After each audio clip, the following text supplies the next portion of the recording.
Doctor जी, ऐसा भी बहुत बार होता है कि फीमेल्स कुछ भी ऐसा एक्टिविटी होता है, फॉर एग्जांपल उनको छींक आती है ना, दे स्नीज या फिर कॉफ आता है, तो यूरिन लीकेज का बड़ा एक प्रॉब्लम रहता है।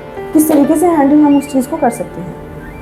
So that is very nice question, because बहुत सारी फीमेल्स का प्रेवलेंस होता है ये सारी चीज़ में जाने का, जिसको हम बोलते हैं स्ट्रेस यूरिनरी इनकॉन्टिनेंस। मतलब कोई भी फिजिकल स्ट्रेस, ये मेंटल स्ट्रेस की हम बात नहीं कर रहे, फिजिकल स्ट्रेस की बात करें, जैसे है कफिंग हो गया, स्नीजिंग हो गया, जोर से हंसना हो गया, हाँ। उसमें उनका यूरिन लीक हो जाता है, क्योंकि बॉडी में जो प्रेशर इंट्रा एब्डोमिनल, जो पेट में प्रेशर बिल्डअप होता है, वो जो यूरेथ्रल वाल्व्स होते हैं उसको हैंडल नहीं कर पाते और यूरिन आपका लीक हो जाता है। तो इसीलिए इसको हम बोलते हैं स्ट्रेस यूरिनरी इनकॉन्टिनेंस। तो उसको 2-3 पार्ट में हम डिवाइड कर सकते हैं। तो एक है पेल्विक फ्लोर मसल ट्रेनिंग, जिसको हम बोलते हैं कीगल्स एक्सरसाइज। वो काफ़ी लोगों को पता भी होगा, because it is widely prevalent और बहुत ही यूज़फुल मेजर है। तो कीगल्स एक्सरसाइज में बेसिकली हमको करना क्या है, हम जैसे ही यूरिन पास कर रहे हैं ऐसा आपको करना है। यूरिन पास करते मिड स्ट्रीम में आपको फ्लो को अटका देना है, ठीक है। अभी आपको समझ आएगा कि ये फ्लो को अटकाने से मेरे कौन से मसल्स है वो कॉन्ट्रैक्शन की स्टेट में जा रहे हैं, कौन से मसल्स तनाव की स्टेज में जा रहे हैं, फिर आपको वॉइड कर देना है। पर आपको ये एक्सरसाइज दिन में 10 से 15 के सेट में 3 बार रिपीट करनी है। हर बार आप यूरिन नहीं कर रहे हो, आपको सिर्फ ये अंदाज़ा लगाने के लिए कि आपको कौन से ग्रुप ऑफ मसल्स को कॉन्ट्रैक्ट करना है, राइट। तो आपको दिन में 3 से 4 बार आपके पेल्विक फ्लोर के मसल्स को कॉन्ट्रैक्ट करना है, उसको होल्ड करना है, उसको रिलीज़ कर देना है। कॉन्ट्रैक्ट करना है, होल्ड करना है, रिलीज़ कर देना है। वो आप बैठे बैठे खड़े खड़े कैसे भी कर सकते हो, ठीक है। उसमें स्लो स्क्वीज़ होता है और फास्ट क्विक स्क्वीज़ भी होता है। स्लो स्क्वीज़ में आप कर रहे हो, 5 सेकेंड के लिए होल्ड कर रहे हो, फिर आप छोड़ रहे हो। क्विक स्क्वीज़ में क्या होता है, फटाफट कर रहे हो, छोड़ रहे हो, कर रहे हो, छोड़ रहे हो, ठीक है। उसको हम बोलते हैं कीगल्स एक्सरसाइज। वो हर एक बार जब आप कर रहे हो तो वो एक सेट में 10 से 15 बार आपको मसल कॉन्ट्रैक्ट करने, लूज़ करने, कॉन्ट्रैक्ट करने, लूज़ करने, ऐसा दिन में 3 बार करना है। और इसका रिजल्ट आने में it takes time, few weeks to few months चला जाता है। इट डिपेंड्स अपॉन आपकी आप वो सही से कर रहे हो नहीं कर रहे हो, क्योंकि बहुत सारे पेशेंट्स को मैंने देखा है जो मैं सिखाती हूँ तो वो अपने थाइस के मसल्स या फिर अपने ग्लूट्स के मसल्स कॉन्ट्रैक्ट करती है, तो आपको यहाँ पे खिंचाव नहीं आएगा। ये आपको करने से आपके अंदर बॉडी में खिंचाव आएगा, आपकी यूरिन वाली जो जगह है वहाँ पे आपको खिंचाव आएगा। तो वो एक आपका मेजर है, आप सीख सकते हो उससे कि हाँ मैं करेक्ट कर रही हूँ, नहीं कर रही हूँ। उसके बावजूद भी अगर आपको समझ नहीं आता है तो there is something known as pelvic floor physiotherapy. तो वो आपको टेलर्ड अप्रोच देगा कि आपके लिए ये एक्सरसाइज ज़्यादा सही रहेगी, and they will teach you, they will show you कि आपको कैसे करना है। उसके अलावा biofeedback therapy and electrical stimulation therapy भी होती है, it is not widely prevalent. Biofeedback में बेसिकली ऐसा होता है कि एक छोटा सा सेंसर होता है, वो आपके वजाइना में या तो फिर आपके रेक्टम में इंट्रोड्यूस करते हैं, और जब भी आप मसल कॉन्ट्रैक्ट करोगे तो उसके ऊपर से वो कंप्यूटर में जुड़ा हुआ रहता है। तो कंप्यूटर में एक ग्राफ आता है, वो ग्राफ में दिखता है कि आप सही ग्रुप ऑफ मसल्स को कॉन्ट्रैक्ट कर रहे हो, नहीं कर रहे हो। तो बेसिकली वो इन पेशेंट्स के लिए जिनको पता नहीं चल रहा है कि जो मैं एक्सरसाइज कर रही हूँ मैं ढंग से कर रही हूँ और नहीं कर रही हूँ, तो उनके लिए बायोफीडबैक थेरेपी इंपॉर्टेंट है ना। हाँ। तो हम बेसिकली ये बोल रहे हैं कि आप यूरिनेशन के दौरान इस एक्टिविटी को करें जस्ट समझने के लिए, 1 या 2 बार। अगर आपको 2 बार समझ में आ गया देन आप उसको कंटिन्यू करें वाइल जब आप यूरिन नहीं कर रहे हैं, है ना। एंड इस एक्टिविटी को हमको करना है 2 से 3 बार, जबकि एक सेट में हम 10 से 15 जो है इसका रिपीटेशंस हम करेंगे। एंड द रिपीटेशन इज आप कॉन्ट्रैक्ट कर रहे हैं, होल्ड कर रहे हैं for 5 seconds and then release कर दे रहे हैं। ओके, आप सभी प्लीज़ इसको ट्राई कीजिए। आई एम श्योर कि अगर आपको प्रॉब्लम नहीं भी है तो प्रॉबेबली आपको हेल्प करेगा कि हम आगे ये चीज़ें नहीं हों। यस, आपका बेसिकली पेल्विक फ्लोर का मसल्स है उसकी स्ट्रेंथ बढ़ाएगा। हाँ, correct, that is nice. And ये तो मुझे लगता है कि सभी एज के लोगों को करना चाहिए। हाँ, definitely pelvic floor muscle strength training is part of strength training. जैसे आप बाइसेप्स बनाने के लिए वो करते हो, जैसे आपकी पेल्विक फ्लोर के मसल्स, वो फ़र्क इतना ही है कि वो इंटरनल है तो वो नोटिस में नहीं आता है, पर आपको आपकी मसल हेल्थ इम्प्रूव करने के लिए वो करना ही चाहिए। That is nice. बहुत बार ऐसा होता है कि फीमेल्स में देखा गया है कि उनको वजाइनल पेन होता है, एंड काफ़ी बार ऐसा होता है कि एक डिफरेंस आ जाता है इन देयर यूरिनेशन, कि आप बाथरूम जा रहे हैं बट आपको हो नहीं रहा है, या आपको लग रहा है कि आपको मतलब बाथरूम आ रही है बट आप जब जा रहे हो तो आपको नहीं हो रहा है। तो इस चीज़ों को हम किस तरीके से हैंडल करें, एंड कैसे हम या फिर हम इसको समझें कैसे कि क्या दिक्कत हो सकती है। सो बेसिकली अगर हम वजाइनल पेन की बात करें तो ज़्यादातर ये जो फीमेल्स पेरीमेनोपॉजल मेनोपॉजल फीमेल्स हैं उनमें वजाइनल ड्राइनेस होती है। जैसे हमने बोला कि जो हमारा ईस्ट्रोजन हार्मोन होता है वो अपने यूरेथ्रा की वजाइना की म्यूकोजा की हेल्थ को बनाए हुए रखता है।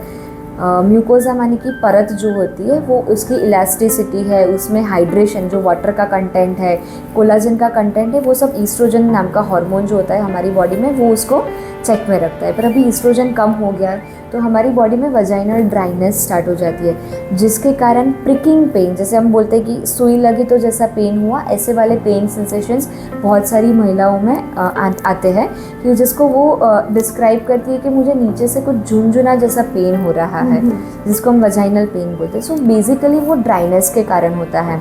तो उनको घर पे ही क्या करना चाहिए, drink plenty of water, fluids लेना ही लेना है, there is no substitute for that, right. And second चीज़, लोकल ईस्ट्रोजन क्रीम्स मार्केट में अवेलेबल होती है। हालांकि it should be used only under supervision, क्योंकि उसका डोज आपको कैसा लेना है, दिन में कितनी बार अप्लाई करना है, कब उसको बंद कर देना है, वो आपको फिजिकल एग्जामिनेशन देखने के बाद ही कोई आपको कहने का आपका बता पाएगा।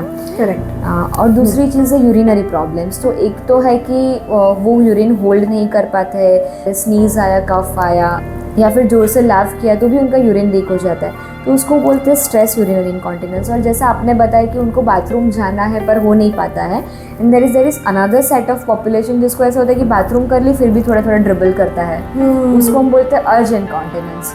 सो these are the type of urinary problems. जो एक मेन रीज़न है वो है कि हमारा ईस्ट्रोजन बॉडी में कम है, राइट। उसके अलावा आपको यूरिनरी इन्फेक्शंस होते हैं तो भी ये टाइप के सिम्टम्स आ सकते हैं, ठीक है। तो अगर आपको बार बार ऐसे सब दिक्कतें हो रही है, आप एंटीबायोटिक्स लेते हो तब ठीक हो जाता है, फिर से आपको ये प्रॉब्लम होना स्टार्ट हो जाता है, या फिर कोई भी आपका जो ऐसा यूरिन आता है जिसमें क्लाउडिंग ऑफ यूरिन हो, जिसमें वो बहुत टर्बिड होता है, जिसमें वो वाइट कलर के कास्ट रहते हैं, या ही आपका पेशाब बहुत पीला आ रहा है, कॉन्सेंट्रेटेड आ रहा है, जब आप यूरिनेट कर रहे हो, जब आप यूरिन पास कर रहे हो तब आपको बहुत ज़्यादा बर्निंग सेंसेशंस होता है, या फिर लोअर एब्डोमेन में पेन होता है, जो जहाँ पे हमारा यूरिनरी ब्लैडर सिचुएटेड है वहाँ पे आपको पेन होता है, तो वो सारे सिम्टम्स है कि आपको इनकॉन्टिनेंस तो है ही है, साथ में इन्फेक्शन की मात्रा भी बढ़ गई है।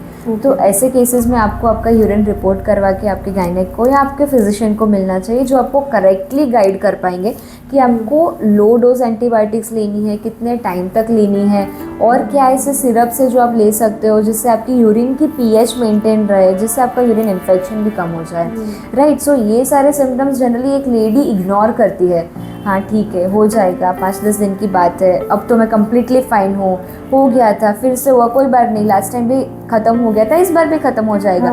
पर ये सारी चीज़ों को लाइटली नहीं लेना है। ओके। बहुत सारे पेशेंट्स को ऐसा भी प्रॉब्लम होता है कि उनको कभी कभी नींद नहीं आती है ना, या फिर नींद आ भी रही है तो रात को वो उठ जा रहे हैं, एंड उठने के बाद फिर वो वापस सो नहीं पाते हैं, है ना। एंड उसकी वजह से उनका स्लीप साइकिल इतना डिस्टर्ब हो जाता है, क्योंकि रात को नींद नहीं आती है, एंड सुबह जब सब काम होता है अपनी फैमिली में बिजी हो जाते हैं, तो उसको वो क्यों होता है और उसको कैसे हैंडल कर सकते हैं आप, अगर हमको बता सकते हैं। Yes, that is very interesting question. So basically जब हम बात करें कि रात में नींद की, तो रात में हमारा जो कॉर्टिसोल नाम का अंतस्राव होता है वो बहुत बेस लाइन पे चला जाता है, उसके कारण हमको नींद आ जाती है। अभी जब हमारी बॉडी में इतने सारे हार्मोनल फ्लक्चुएशंस होते हैं तो वो कॉर्टिसोल थोड़ा सा स्पाइक में रहता है रात को, जिसके कारण ये पेरीमेनोपॉजल मेनोपॉजल फीमेल्स को रात में नींद आने में थोड़ी सी दिक्कत होती है। अब ये कॉर्टिसोल क्या है, तो बेसिकली वो फाइट एंड फ्लाइट का रिस्पॉन्स देता है, ठीक है। वो बेसिकली हमेशा एक पर्सन को तनाव में रखता है, कोई भी सिचुएशन आती है तो उसमें फाइट करने का, वहाँ से भाग जाने का, एस्केप वाला हार्मोन है। तो अगर वो पीक पे रहता है तो हमारा ब्रेन उतने टाइम के लिए बहुत एक्टिव होता है, इसके कारण हमको नींद नहीं आती है। तो अभी करना क्या है, आपको एक आपका sleep routine, sleep hygiene follow करना है। बेसिकली रूटीन तो ठीक है, स्लीप हाइजीन फॉलो करना है। तो उसमें first and foremost important is early dinner. So you have your dinner 3 to 4 hours before you are going to bed. सो आप 10 बजे जा रहे हो तो आप 6-7 के बीच में खाना खा लो, दैट इज़ वेरी ऑप्टिमम। तो आपके बॉडी में शुगर कम होगा तो वो कॉर्टिसोल को स्पाइक नहीं करेगा और रात को आप अच्छे से सो पाओगे। बहुत सारे लोग ऐसा बोलते हैं कि एम्प्टी स्टमक नींद नहीं आती, इसलिए लास्ट वाला meal I take heavy so that I can sleep, but it is actually reverse. आपको रात में ज़्यादा शुगर क्रेविंग्स नहीं करनी है, वो आपकी नींद को परेशान करता है, right. Second thing is screen free interval. आपको जब सोना है उससे 2 घंटे पहले आपका स्क्रीन फ्री इंटरवल स्टार्ट हो जाना चाहिए। या बिकॉज जो स्क्रीन में से रेडिएशंस आते हैं, जो ब्लू लाइट आती है, वो आपके सुप्राचाइस्मेटिक न्यूक्लियस को एक्टिवेट करती है और मेलेटोनिन करके एक हार्मोन होता है जो आपकी स्लीप की हेल्थ के लिए बहुत इंपॉर्टेंट होता है, वो उसको कम कर देता है। So because of the TV है, फ़ोन्स है, मोबाइल फ़ोन्स है, लैपटॉप्स है, आईपैड्स है, शोज़ देख रहे हो आप, लेट नाइट तक इंस्टाग्राम स्क्रॉल कर रहे हो, वीडियो कॉल्स कर रहे हो, तो उसके कारण आपकी नींद काफ़ी हद तक डिस्टर्ब हो सकती है। So you have to have a minimum 2 hours screen free interval before you are going to bed, right. And उसके अलावा है कि आप फिजिकल ट्रेनिंग करो, एक्सरसाइज करो, रात में थकान के कारण नींद आ जाएगी। So that is very nice. Probably मैं आपसे ये पूछना चाहूँगी कि अगर एक फ़ीमेल है जो फ़ोन स्क्रॉल कर रही हैं एंड एक फ़ीमेल है जो टीवी देख रही हैं, क्या ज़्यादा प्रॉब्लमेटिक है? दोनों इक्वली प्रॉब्लमेटिक है। ओके। दोनों आपके ब्रेन पे सेम ही इफेक्ट दे रहे हैं बिकॉज ऑफ दी लाइट। अब तो आप नहीं मानोगे, ये टीवी और फोन्स तो दूर रहे, अपने कमरे की लाइट्स ऑन हो तभी भी हमारा सुप्राचाइस्मेटिक न्यूक्लियस एक्टिवेट हो जाता है और मेलेटोनिन को सिक्रेट नहीं करता है। तो आपको बेडरूम की लाइट्स भी डिम कर देनी है। और ये बहुत ही एक विशियस साइकिल, एक फीमेल स्क्रॉल करी जा रही है, नींद नहीं आती है, उस बहाने और स्क्रॉल कर रहती है, फिर से नींद नहीं आती है, देन शी स्टार्ट स्क्रॉलिंग। सो एक विशियस साइकिल है, वो लूप होल है, वो एक दलदल जैसा है। आप उसके जितने अंदर उतरोगे आप उतरते ही जाओगे, ठीक है। तो आपको सबसे पहले समझना है कि मुझे नींद नहीं आ रही इसलिए मैं फ़ोन यूज़ नहीं कर रही हूँ, मैं फ़ोन यूज़ कर रही हूँ इसलिए मुझे नींद नहीं आ रही है, राइट। तो वो आपको एक्सेप्टेंस लाना पड़ेगा कि नहीं, मुझे स्क्रीन फ्री इंटरवल लेना है, that is very important for my physical and my mental health. तो ही आप वो दिशा में सोचोगे और तभी आप वो करना स्टार्ट करोगे जो आपकी स्लीप को अच्छे से मेंटेन रखेगा। आपकी स्लीप की ऑनसेट भी आ जाएगी और आने के बाद बार बार आपकी स्लीप साइकिल ब्रेक नहीं होगी। अब हम आपसे एक रैपिड फायर करना चाहेंगे। तो फर्स्ट क्वेश्चन इज़, हमको ऐसा लगता है कि एक एज के बाद, मे बी 50 साल के बाद इंसान कुछ नया नहीं सीख सकता है। मिथ। एक एज के बाद हमको एक्सरसाइज करनी नहीं चाहिए क्योंकि उससे चोट लगने के चांसेस ज़्यादा होते हैं। Myth. It should be tailored according to your age, but exercise is must, always important. जैसे ही आपका रिटायरमेंट का एज आ गया या आप एक एज पे आ गए, आपको ड्राइविंग करना छोड़ देना चाहिए। मिथ। एक और हमारा क्वेश्चन है कि एक एज के बाद सभी लोगों की ज़रूरतें एकदम सेम हो जाती हैं। Myth. Last but not the least, sexual intercourse हम 60 के बाद भी करना चाहते हैं। इज इट अ मिथ और अ फैक्ट? जो अपना शारीरिक संबंध कंटिन्यू रखना चाहते हैं। So that is fact and it is highly acceptable. Body की जैसे मेंटल नीड्स होती है वैसे फिजिकल नीड्स भी होती है। तो कोई भी एज और कोई भी उम्र वो उसका बैरियर नहीं है। आप आपकी मेनोपॉजल एज में, पेरीमेनोपॉजल एज में, मेनोपॉज के बाद, मेनोपॉज के कहीं साल बाद जो भी आपका मन करे, विश करे, तब आप फिजिकल रिलेशन बना सकते हो, उसमें कोई दिक्कत की बात नहीं है। Nice. So thank you so much doctor Xingu for giving so many things जो हम आज अपने लाइफ में कर सकते हैं, घर पे ही कर सकते हैं। आई एम श्योर कि बहुत सारी ऐसी फीमेल्स होंगी जो शायद से ये चीज़ें पूछ नहीं पाती हैं, बट उनको कभी ना कभी ये प्रॉब्लम ज़रूर होती हैं। तो आपने अपना इतना टाइम दिया, इतना पेशेंटली आपने हमको सब समझाया, उसके लिए we can not thank you enough, but thank you so much for being on our podcast today. And the pleasure is all mine. I'm so glad to be the part of a podcast which is not just informing the society, which is also making awareness in the society, so that you have the chance to take an informed decision.